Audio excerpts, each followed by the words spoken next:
નમસ્કાર. માળિયાહાટીના તાલુકાના જામવાડી ગામમાં ગ્રામસભાનો બહિષ્કાર કરવામાં આવ્યો હતો.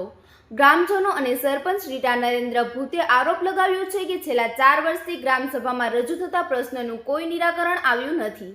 તલાટી મંત્રી નિશાન પીપળિયા ગ્રામસભા માટે પહોંચ્યા હતા, પરંતુ ગ્રામજનોએ ગ્રામસભા શરૂ કરવા દીધી નહોતી.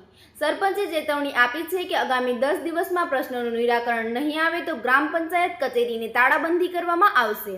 વધુ સમાચાર માટે જોડાયેલા રહો આરપી ગુજરાત ન્યૂઝ રાજકોટ. મારું નામ નિશાંતભાઈ પી પીપળિયા, તલાટી મંત્રી જામવાડી, તાલુકો માળિયાહાટીના.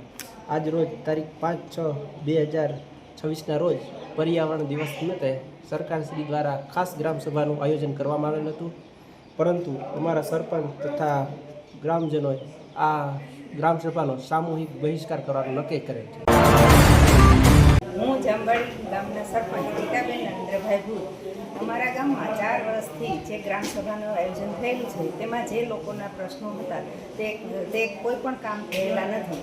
તો આજથી હું 10 દિવસમાં ચીમકી આપું છું કે જો હવે કોઈ કામ અમારા નહીં થાય તો હું પંચાયતમાં તાળાબંધી કરીશ.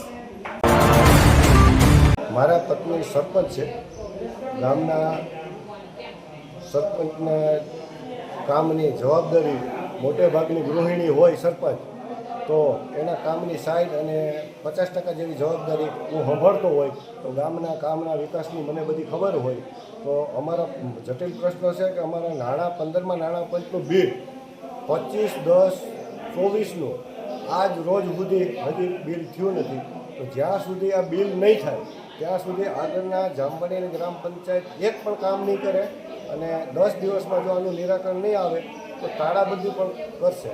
બીજું